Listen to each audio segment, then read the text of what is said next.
On iBrand News now, the federal government raises alarm over fake Covid-19 vaccines from China. National Association of Resident Doctors threatens to begin an indefinite strike nationwide. Barack Obama's step-grandmother Sarah Obama dies in a Kenya hospital at age 99. Senate Public Accounts Committee summons NNPC management over alleged non-remittance of 4.07 trillion naira to Federation accounts. Many thanks for joining us on News Now. Here are some stories making headlines at this hour. I am Margaret Opara.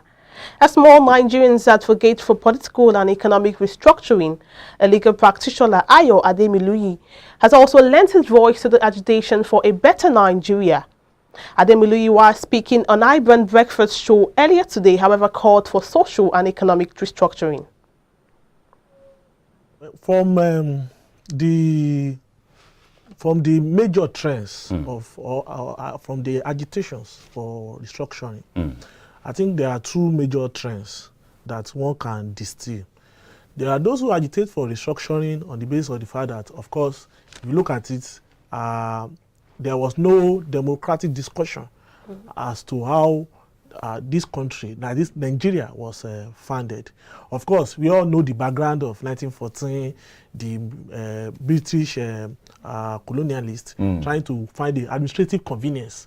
And I emphasize administrative convenience for themselves, so to merge the Northern Protectorate with the Southern Protectorate, and then with the Crown Colony of Lagos, and that became Nigeria and all that, after the sale of same to British government by the Royal Niger Company.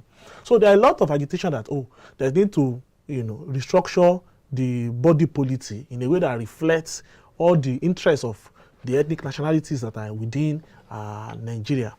That's just one strand. Then there's the other strand, which is that, okay, what exactly is the socioeconomic system upon which Nigeria is founded?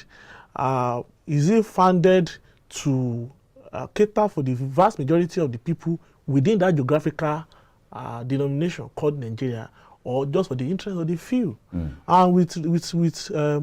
in my own view, I subscribe to the second perspective, the second strand. The first strand is the dominant strand, and that's many of the people who label themselves as restructuring advocates, people who are calling for regionalism, for equal distribution of resources and all that. But we need to look at the antecedents of these new day restructuring advocates. From the major trends from the agitations for restructuring, I think there are two major trends that one can distill. In other news, the National Association of Resident Doctors will begin an indefinite strike nationwide from Thursday. The industrial action follows the expiration of a 60-day ultimatum to the federal government to pay the salary arrears of house officers across the country and review hazard allowance, among other demands. Now, this was contained in the communique issued at the end of an extraordinary National Executive Council meeting signed by its President, Secretary General, and Publicity Social Secretary. The Doctors Association, while decrying the merged 5,000 naira hazard allowance paid to its members, also noted that since the COVID-19 pandemic began in 2020, it has lost 17 doctors whose families and loved ones were yet to benefit from the death in service insurance scheme. The national executive of the association unanimously agreed that doctors should proceed on a total and indefinite strike on the 1st of April 2021 by 8 a.m. if their demands are not met. Now, the federal government says it's concerned about fake COVID-19 vaccine circulation in Africa. The Director of Hospital Services of the Federal Ministry of Health, Dr. Adebimbe Adebiyi, made this known in a letter to Chief Medical Directors and Medical Directors of Federal Tertiary Health Institutions. It said about 3 doses of fake vaccines, which were Africa-bound from China, have been intercepted. And still on the COVID-19 story, days after COVID-19 vaccination exercise kicked off in Lagos, over 127,000 Lagosians have taken the vaccine. Commissioner for Health, Professor Aki Abayomi, who spoke the news, said with the figure, Lagos have vaccinated more people compared to other states of the Federation and the Federal Capital Territory. Abayomi explained that 39,959 health workers, 54,200 essential workers and 33,726 strategic leaders representing 31.2%, 42.4% and 26.40% have been vaccinated so far. And also, the Inspector General of Police, Mohammed Adamu, has condemned the murder of security operative and attacks on facilities in some states of the Federation. In a statement issued on Sunday, the IGP said no murder will go unpunished. He also said law enforcement agents have gathered sufficient intelligence on the attackers and are so closing in on scores of suspects already implicated in the attacks either directly or indirectly. Meanwhile, Edo State government has demolished property belonging to a former deputy governor of the state, Pius Odubo, former secretary to the state government, Professor Julius Ihonvere, and that of a sports marketer, Mike Ete Moagbo. Now, reacting to the development, the former deputy governor said the incident was unfortunate, adding that the matter was already before the court of law after the government announced the revocation of the certificate of occupancy. The Nigerian Union of Journalists, or your state chapter, on Sunday honored the chairman and CEO Total Grace Group, Dr. Henry Mobolaji Akinduro, as the patron of the union for his acknowledgement to service to humanity. The event was graced by Deputy Governor of the state, Engineer Rafiu Olaniyan, and also prominent personalities in the state. Speaking at the event, the NEJ chairman of the state, Comrade Ademola Babalola, described its new patron as a philanthropist who is hired with the spirit of attending to the needs of the people. We'll take a short break now. We'll be back for the African news, so stay with us.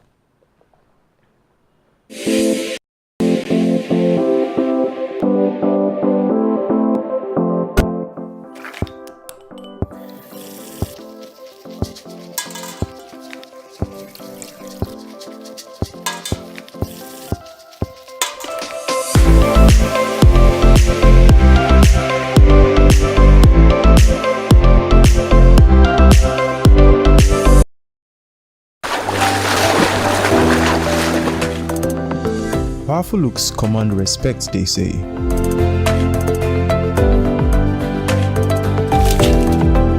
The perfect body, the perfect grooming, and ultimately the perfect skin.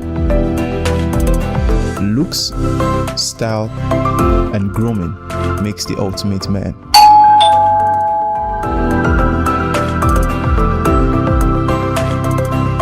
I've found a ridiculously easy way to make my skin always feel epic.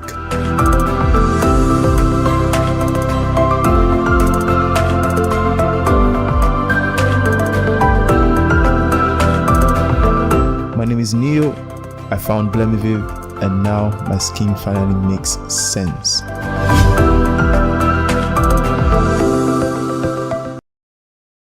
Swift Dry Cleaners Limited, professional dry cleaners, best in dry cleaning and laundry services, and meets the needs of our consumers. Yeah, Swift Dry Cleaners Limited. Swift Dry Cleaners Limited. Swift Dry Cleaners Limited. Yeah. Swift Dry Cleaners Limited. Yeah, for clean wash and quick delivery. Yeah, Swift Dry Cleaners Limited. Swift Dry Cleaners Limited. Swift Dry Cleaners Limited. For clean wash and quick delivery. Ooh.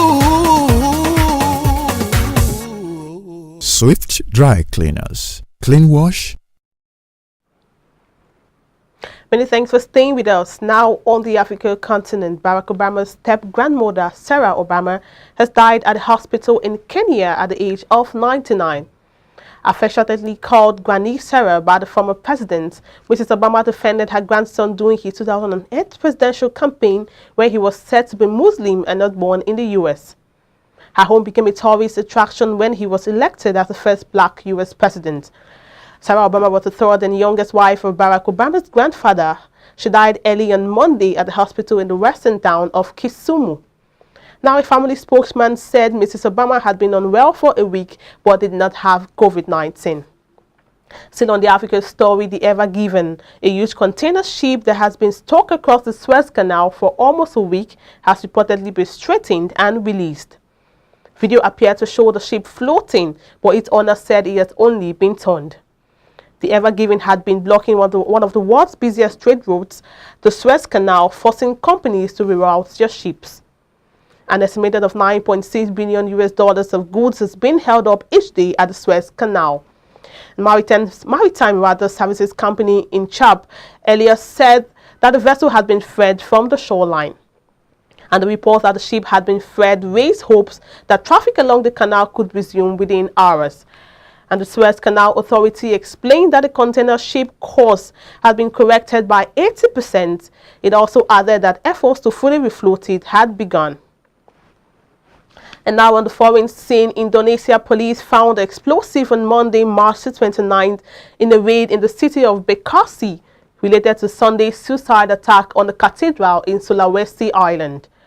Raids were concluded in several places in response to the attack that took place outside a church in Makassar as Mass was finishing on the first day of the Easter Holy Week.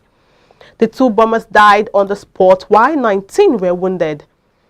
Indonesia's National Police Chief told news conference that they had arrested 13 people, adding that they assumed different roles from making the explosives to detonating them. Authorities said that they found 5.5 kilograms of explosive and several ingredients from the raids. And now Myanmar security forces have opened fire at a funeral as people across the country gathered to mourn 114 people killed the previous day in the worst crackdown on protests since the military coup on February 1st. Mourners fled shooting in Bago at a service for 20-year-old student Tia Muang Muang near the commercial capital Yangon, and there were immediate reports of casualties. 3 people were killed. Other shooting incidents on Sunday, and thousands of villagers in the border area fled to Thailand after the army airstrikes on one of several ethnic militants have stepped up attacks since the coup. And now the business news. The Senate Public Accounts Committee had again summoned the management of Nigerian National Petroleum Corporation over alleged non-remittance of 4.07 trillion naira to the Federation account between 2010 and 2016. The management of the NMPT had appeared before the Senate panel penultimate week to explain how 4.7 trillion was spent. Now, the firm had presented a written response which stated that the money was expended on oil pipelines repairs, heavily subsidized domestic fuel supply, security and management matters. The committee, however, asked the NMPT to provide it with the required details within a week so that the panel would either vacate or sustain the query. State on business news, the federal government had insisted that there would not be any pump price increase until the ongoing discussions on the issue is finished. The federal government also stated that it is working tirelessly to achieve minimal hardship discomforts on the populace in case of any increase in the petroleum pump price. The Minister of Labour and Employment, Senator Chris Ngige, disclosed this while reacting to the threats by the organized labour to shut down the economy if the government does not adhere in the midst of the economic hardship increase pump prices of petroleum products.